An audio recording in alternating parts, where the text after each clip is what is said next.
ഇന്ന് ഞാൻ നിങ്ങളോട് സംസാരിക്കാൻ ആഗ്രഹിക്കുന്ന വിഷയം ഒരു സ്കൂൾ അധ്യയന വർഷം ആരംഭിക്കാനായിട്ട് പോവുകയാണ്. അപ്പം ഈ അക്കാഡമിക് ഇയർ എങ്ങനെയാണ് പാരൻസും അതുപോലെ തന്നെ കുട്ടികളൊക്കെ കുറേ കൂടെ ബെറ്ററായിട്ട് ഈ അക്കാഡമിക് ഇയറിനെ സമീപിക്കേണ്ടത് എന്ന വിഷയത്തെ ആസ്പദമാക്കിയിട്ടാണ് ഞാൻ നിങ്ങളോട് സംസാരിക്കുന്നത്. അപ്പോൾ നമ്മുടെ സ്കൂൾ അക്കാഡമിക് സിറ്റുവേഷൻസ് അല്ലെങ്കിൽ കൾച്ചർ എല്ലാം തന്നെ മാറി വരുന്നൊരു കാലഘട്ടത്തിലാണ് നമ്മൾ ജീവിക്കുന്നത്. പാരൻസൊക്കെ തന്നെ കുട്ടികളിൽ നിന്ന് അക്കാഡമിക് ആയിട്ടുള്ള അച്ചീവ്മെൻറ്റ്സിന് വേണ്ടിയിട്ട് വലിയ രീതിയിൽ പ്രഷർ ചെലുത്തുന്ന ഒരു കാലഘട്ടത്തിലാണ് പലരും ജീവിക്കുന്നത്. ധാരാളം പാരൻസ് തന്നെ ഇപ്പോഴും അവരുടെ ലൈഫിൻ്റേതായിട്ടുള്ള ഫുൾഫിൽമെൻറ്റ് അല്ലെങ്കിൽ ഒരു സാറ്റിസ്ഫാക്ഷൻ അവർ കുട്ടികളിലൂടെ കണ്ടെത്താനായിട്ടാണ് ശ്രമിക്കുന്നത്. അവരുടെ ഗ്രോത്ത് അല്ലെങ്കിൽ അവരുടേതായിട്ടുള്ള പേഴ്സണൽ അച്ചീവ്മെൻറ്റ് അതൊക്കെ തന്നെ അവരുടെ ലൈഫിൻ്റെ ഒരു ഫുൾഫിൽമെൻറ്റിൻ്റെ ഭാഗമായിട്ടാണ് പലപ്പോഴും കാണുന്നത്. അത് അതിൻ്റേതായിട്ടുള്ള പ്ലേസിൽ അത് യൂസ്ഫുൾ ആണെങ്കിലും പലരും ജീവിക്കുന്നത് തന്നെ അതിന് വേണ്ടിയിട്ട് എന്നുള്ള രീതിയിലാണ് നമ്മുടെ ഒരു പോസ്റ്റ് മോഡേൺ സിറ്റുവേഷനിൽ പോലും നമ്മുടെ നാട്ടിലെ ആൾക്കാരൊക്കെ ചിന്തിക്കുന്നത്.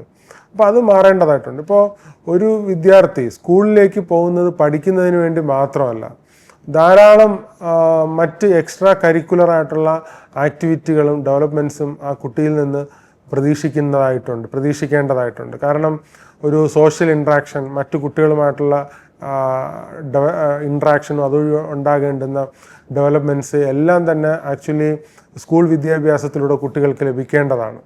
അതുപോലെ തന്നെ ഡിസിപ്ലിൻ ഇപ്പോൾ വലിയ രീതിയിൽ ചർച്ച ചെയ്യുന്നൊരു വിഷയമാണ് കുട്ടികളെ എങ്ങനെയാണ് ഡിസിപ്ലിൻ ചെയ്യേണ്ടതെന്നുള്ളതിനെ ആസ്പദമാക്കി. ചിലർ പറയുന്നു ജെൻറിൽ പാരൻറ്റിംഗ് ആണ് നല്ലത്, ചിലർ പറയുന്നു ട്രഡീഷണൽ പാരൻറ്റിംഗ് ആണ് നല്ലത് എന്ന്.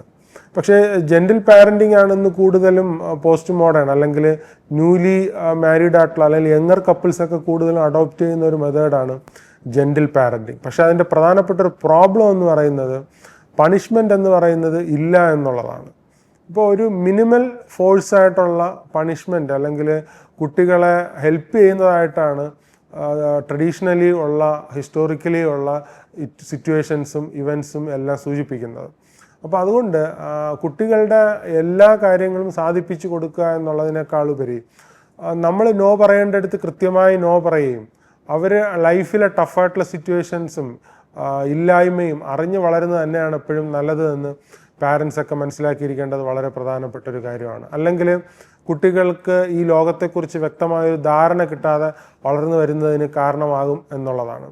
ജെൻറിൽ പാരൻറ്റിങ്ങിൻ്റെ വേറൊരു പ്രോബ്ലം എന്ന് വെച്ചാൽ അവരൊരു ബൗണ്ടറീസാണ് ആക്ച്വലി സെറ്റ് ചെയ്യുന്നത്. ബൗണ്ടറി സെറ്റ് ചെയ്യുന്നതിനേക്കാളുപരി ക്ലിയർ ആയിട്ടുള്ള റൂൾസാണ് ആക്ച്വലി ലൈഫിന് ആവശ്യമെന്നാണ് എനിക്ക് മനസ്സിലാക്കാനായിട്ട് കഴിഞ്ഞിട്ടുള്ളത്. ബൗണ്ടറി എന്ന് പറയുന്ന ഒരു ടേം തന്നെ പലപ്പോഴും ഒരു വേഗമായിട്ടാണ് എനിക്ക് തോന്നിയിട്ടുള്ളത്. അപ്പോൾ അത് കുട്ടികളുടെ ഇടയിലും പാരൻസിൻ്റെ ഇടയിലും അത് സെറ്റ് ചെയ്യുന്നതിന് വലിയ രീതിയിലുള്ള ഒരു കൺഫ്യൂഷൻ ക്രിയേറ്റ് ചെയ്യുന്നതുണ്ട്.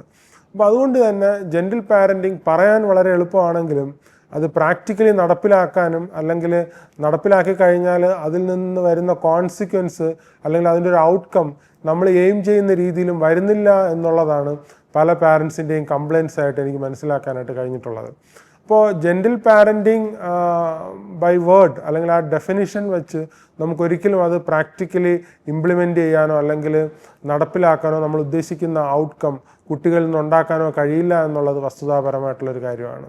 ഇപ്പോൾ ജെൻറിൽ പാരൻറ്റിങ് അതിൻ്റെ ഒരു ഫിലോസഫിക്കൽ ബേസ് തന്നെ human beings are basically good എന്നുള്ള ഒരു നറേറ്റീവിൽ നിന്നാണ്. നമുക്കറിയാം human beings are actually realistically speaking human beings R either bad or naive എന്നുള്ളതാണ്. നമ്മളുടെ പലതരത്തിലുള്ള സോഷ്യലൈസേഷനും കൾച്ചറലായിട്ടുള്ള വാല്യൂസും റിലീജിയസ് ആയിട്ടുള്ള ഇൻഫ്ലുവൻസും പല പാരൻറ്റിങ് സോഷ്യൽ ഇൻട്രാക്ഷൻസ് വഴിയാണ് നമ്മൾ ഗുഡായിട്ടുള്ളൊരു ബിഹേവിയർ ഡെവലപ്പ് ചെയ്ത് വരുന്നത്. അപ്പോൾ അതുകൊണ്ട് തീർച്ചയായിട്ടും ബേസിക്കലി അങ്ങനെ ആണ് എന്നുള്ള കൺസെപ്റ്റിൽ ഓറിയൻറ്റ് ചെയ്ത് വരുന്ന ഫ്രെയിം വർക്ക്, അതായത് ഇപ്പോൾ ജെൻറിൽ പാരൻറ്റിങ് പോലുള്ള ടെക്നിക്സ് അത് ഫുള്ളി ഫങ്ഷനിങ് ആയിട്ട് പ്രാക്ടിക്കലി കാണുന്നില്ല എന്നുള്ളത് വസ്തുതയാണ്.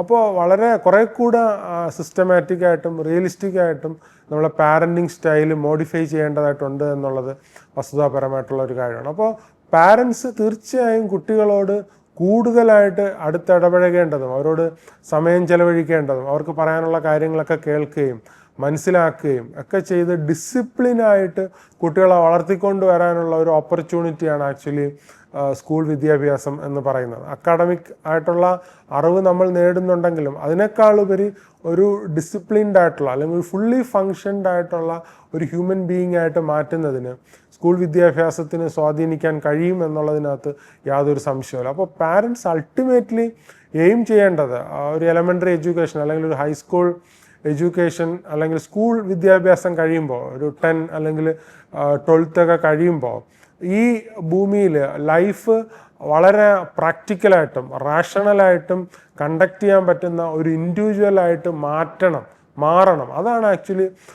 പാരൻറ്റിങ്ങും അല്ലെങ്കിൽ വീട്ടിൽ കുട്ടികളുമായിട്ടുള്ള ഇടപെടലിൽ നിന്നും എയിം ചെയ്യേണ്ടത്, അല്ലെങ്കിൽ അക്കാഡമിക് ആയിട്ടുള്ള എഡ്യൂക്കേഷൻ അല്ലെങ്കിൽ സ്കൂൾ വിദ്യാഭ്യാസത്തിൽ നിന്നും അൾട്ടിമേറ്റ്ലി എയിം ചെയ്യേണ്ടത്. അതിനോടൊപ്പം തന്നെ നമ്മൾ അക്കാഡമിക് ആയിട്ടുള്ള മാർക്ക് സ്കോർ ചെയ്യുന്നതിനകത്തും അല്ലെങ്കിൽ കൂടുതലായിട്ടുള്ള ഔട്ട്കം ഉണ്ടാക്കുന്നതിനകത്തും പ്രൊഡക്ടിവിറ്റിക്കകത്തും ഫോക്കസ് ചെയ്യേണ്ടത് അത്യാവശ്യമാണ്. അല്ലാതെ അതിനകത്ത് മാത്രം അല്ലെങ്കിൽ അതിന് വളരെ ഇറാഷണലായിട്ടുള്ള ഇമ്പോർട്ടൻസ് കൊടുക്കുകയാണെങ്കിൽ കുട്ടികൾ തീർച്ചയായിട്ടും ഡീറെയിൽഡായി പോകാനുള്ള സാധ്യത വളരെ കൂടുതലാണെന്നുള്ളത് പാരൻസ് എപ്പോഴും ഓർത്തിരിക്കുക. അപ്പോൾ പാരൻസ് മനസ്സിലാക്കേണ്ടുന്ന വളരെ പ്രധാനപ്പെട്ട ഒരു കാര്യം എന്ന് വെച്ചാൽ കുട്ടികളെ വളർത്തിക്കൊണ്ട് വരുമ്പോൾ അവരുടെ അക്കാഡമിക് ആയിട്ടുള്ള അച്ചീവ്മെൻറ്റ്സിനേക്കാൾ ഉപരി അവർക്ക് ഈ ഭൂമിയിൽ ലൈഫ് കണ്ടക്ട് ചെയ്യാൻ വേണ്ടിയിട്ടുള്ള പ്രാക്ടിക്കലായിട്ടുള്ള കാര്യങ്ങൾ കൂടുതലായി മനസ്സിലാക്കുക. അതിന് വേണ്ടിയിട്ടുള്ള അവസരമായിട്ട് എഡ്യൂക്കേഷനെ കൂടുതലായിട്ട് ഉപയോഗിക്കേണ്ടതായിട്ട് ക്രിട്ടിക്കലായിട്ട് കാര്യങ്ങളെ തിങ്ക് ചെയ്യാനും റാഷണലായിട്ട് കാര്യങ്ങളെ ഇവാലുവേറ്റ് ചെയ്യാനും എയിമിങ് അപ്പായിട്ട് വാല്യൂ ഓറിയൻറ്റഡ് ആയിട്ട് ലൈഫ് മുന്നോട്ടേക്ക് കൊണ്ടുപോകാനുമാണ് ആക്ച്വലി പാരൻസ് കുട്ടികളെ പഠിപ്പിക്കേണ്ടതും വിദ്യാഭ്യാസത്തിൽ നിന്ന് അവർ എയിം ചെയ്യേണ്ടതുമായിട്ടുള്ള കാര്യമെന്ന് എപ്പോഴും ഓർത്തിരിക്കുക. അങ്ങനെ നിങ്ങൾക്കും നിങ്ങളുടെ മക്കൾക്കും ഒരു നല്ല ഒരു ഫ്യൂച്ചർ ഉണ്ടാവട്ടെ എന്ന് ഞാൻ ആത്മാർത്ഥമായിട്ട് ആശംസിക്കുന്നു. Thank you so much.